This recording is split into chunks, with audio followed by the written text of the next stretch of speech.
हमारी अगली वक्ता मातृशक्ति की परिचायिका मेडिकल क्षेत्र से डॉक्टर प्रतिभा पूनिया जी, आपने अपने दृढ़ संकल्प से ओवरऑल 9th रैंक RS 2016 में अर्जित की है। हम आपको अब आमंत्रित करते हैं कि आप आएँ और अपना उद्बोधन दें। आपके लिए कहना चाहूँगा कि होके मायूस में आंगन में उखाड़ो पौधों को, होके मायूस में आंगन से उखाड़ो पौधों को, धूप बरसी है तो बारिश भी यही होगी, धूप बरसी है तो बारिश भी यही होगी। डॉक्टर प्रतिभा पूनिया।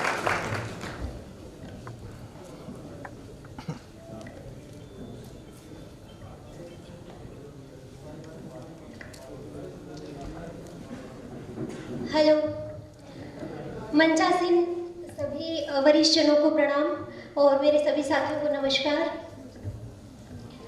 आज के जो मार्गदर्शन कार्यक्रम है उसको बुलाने के लिए आयोजन समिति का बहुत बहुत आभार।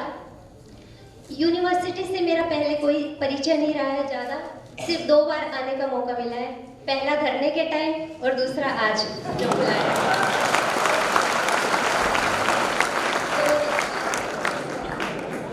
ज्वाइनिंग भी यूनिवर्सिटी ने दिलाई है और मार्गदर्शन भी अब यूनिवर्सिटी को ही।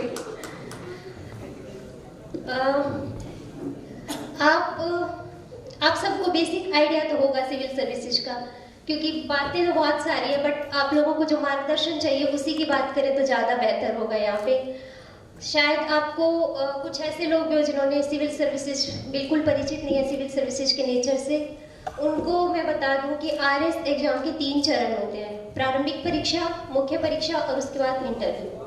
प्रारंभिक परीक्षा का आपको पता होगा कि ऑल ओवर सारे सब्जेक्ट इक्वली आते हैं, उसमें ऑब्जेक्टिव टाइप क्वेश्चन पेपर होता है और उसमें सिर्फ आपको क्वालिफाई करना होता है, उसके मार्क्स आपकी मेरिट लिस्ट नहीं निर्धारित करते। दूसरा होता है मेंस, आपकी जो भी मेरिट है, रैंक है, वो आपकी मेंस से बनेगी, तो उसके लिए आपको स्ट्रेटेजी बनानी सबसे ज़्यादा इम्पोर्टेंट है। और इंटरव्यू की तैयारी मेंस के बाद स्टार्ट कर देंगे आपको। पर सिविल सर्विसेज में आने से पहले आपको अपना कैरियर जो बनाना है, जो करियर में अचीव करना है, उसकी एक होनी चाहिए कि मुझे ये ही करना है। अगर एक बार सिविल सर्विसेज का सोच लिया, उसके बाद वापस जाने का कोई स्कोप नहीं है, क्योंकि एक बार ये वो जाल है, इसमें फंस गए ना तो या तो आप पार हो जाओगे या फिर बेरोजगारी रह जाओगे। मेरे पास ज़्यादा एक्सपीरियंस नहीं है क्योंकि ये मेरा फर्स्ट जॉब है, तो सबसे पहले ये सोच लो कि आपको सिविल सर्विस करना है, उसके बाद वापस मुड़ के नहीं देखना कि मुझे बाकी एग्जाम्स देने हैं। सबसे इम्पॉर्टेंट बात है फोकस की, जैसा कुलपति सर ने भी बताया था आप लोगों को कि किसी भी चीज की तैयारी करो, फोकस सबसे इम्पोर्टेंट है। सर ने लेंस का उदाहरण दिया था कि कैसे लेंस सूर्य की ऊष्मा को संकेंद्रित कर देता है और कागज को जला देता है, उसी प्रकार RS की तैयारी में आपका जो फोकस है वो होना चाहिए सिलेबस पर।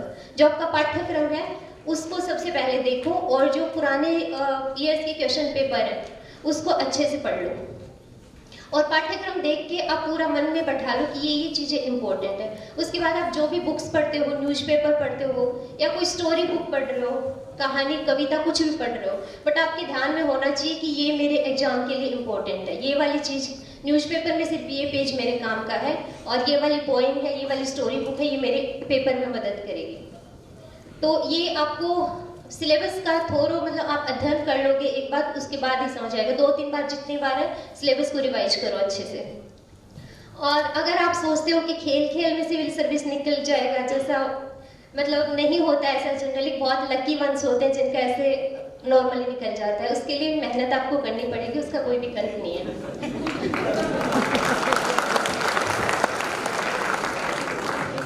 क्योंकि इसमें 5 लाख विद्यार्थी बैठते हैं, आपको पता होगा। RS के एग्जाम में 5 लाख बैठते हैं और सिर्फ 700 लोग सेलेक्ट होते हैं, तो बिना पढ़े तो 4 लाख लोगों का हो जाना चाहिए सिलेक्शन। बट आपको उन लोगों से कुछ एक्स्ट्रा ऑर्डिनरी एफर्ट्स डालने हैं तो ही आपका सिलेक्शन होगा। और सिर्फ सिलेक्शन में आपको सोचना है रैंक के बारे में, फर्स्ट रैंक के बारे में सोचोगे तब जाके कहीं आपका सिलेक्शन होगा। अगर आप सोचोगे कि लास्ट में कहीं अटक जाए तो नहीं पॉसिबल हो पाएगा, तो आप फर्स्ट रैंक का सोचो और उसके अकॉर्डिंग अपने आप को इम्प्रूव करो। आप टेस्ट सीरीज देते हो, कुछ लोग मतलब अभी प्रिपरेशन स्टार्ट कर चुके होंगे शायद टेस्ट सीरीज वगैरह, तो आप देते हो टेस्ट सीरीज, तो आप देख रहे हो कि भाई एवरेज मार्क्स आ रहे हैं, तो वो एवरेज मार्क्स आपकी सफलता सुनिश्चित नहीं करेंगे। आप बाकी लोगों को देखो कि भाई उनके इतने अच्छे मार्क्स क्यों आ रहे हैं, वो क्या एक्स्ट्रा कर रहे हैं। आप जो पिछले टॉपर्स हैं उनकी शीट्स देखो कि उन्होंने क्या एक्स्ट्रा किया है कि मेरे 60 आ रहे हैं, उनके 80 आ रहे हैं। क्योंकि आप टेस्ट सीरीज में 60 पे चल रहे हो तो आरबीएससी आपको 80 कैसे दे देगा। कम या ज़्यादा वही मार्क्स आएंगे जो आपके टेस्ट सीरीज में या पहले आप जो कुछ मेहनत कर रहे हो तब आएंगे। और सफलता मतलब एक दिन में नहीं मिलती। आज से अगर शुरू करोगे ना तो आपका हर दिन इम्पोर्टेंट है। दूसरा जो आपका कंटेंट है कि सिविल सर्विसेज के लिए आपको क्या विषय वस्तु है उसकी भी जानकारी होनी चाहिए।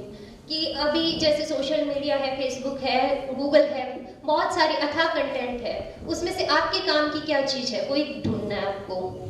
जो भी कोई बता दे कि ये वाली बुक्स पढ़ लो, ये वाली बुक्स पढ़ लो, ऐसा नहीं करना। कुछ लिमिटेड सोर्सेज रखने हैं, जितने भी रखो बट लिमिटेड रखो। एक जो सब्जेक्ट है सिर्फ एक बुक से पढ़ना है, एक सब्जेक्ट के लिए 5 बुक्स नहीं रेफर करनी।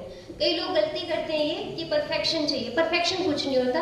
आप जो रिपीटेशन और सबसे ज़्यादा इम्पोर्टेंट है, रिवाइज आप जितना करोगे वो सबसे ज़्यादा इम्पोर्टेंट है। अब आप हिस्ट्री की बात करें, आप 5 जगह से पढ़ लो, बिपिन चंद्रा भी पढ़ रहे हो, स्पेक्ट्रम भी पढ़ लो। लास्ट वाले दिन आपको ये नहीं पता कि आज किस में से पढ़ना है, कि ये वाली चीज़ उससे पढ़ी थी बट रिवाइज नहीं आ रही, कुछ नहीं याद आ रहा आपको। इससे अच्छा आप स्पेक्ट्रम पढ़ रहे हो, उसी को 5 बार पढ़ लो और एग्जाम से पहले वाले दिन भी वही पढ़ के चले जाओ। दूसरी बात कि जो अपने राजस्थान पाठ्य पुस्तक मंडल की जो बुक्स हैं, एनसीईआरटी की जो बुक्स हैं, और जो आर्थिक समीक्षा, आर्थिक सर्वे निकलता है राजस्थान सरकार का, वो आप पढ़ सकते हो, वो इम्पोर्टेंट है।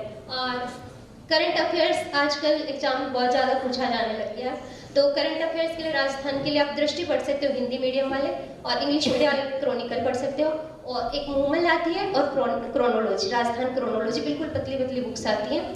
वो जितनी बार पढ़ोगे वो 5 बार रिवाइज कर लो, तभी जाके कुछ हो पाएगा। रिवीजन की है सबसे ज़्यादा। जैसे ब्रूस ली का नाम आप लोगों ने सुना होगा, उन्होंने बोला था कि मैं उस बंदे से, उस जो मेरा विरोधी है मुक्केबाज, उससे नहीं डरता जिसको 200 तरह के पंचे जाते हैं। मैं उससे डरता हूँ जिसने एक ही पंच की 100 बार प्रैक्टिस की है।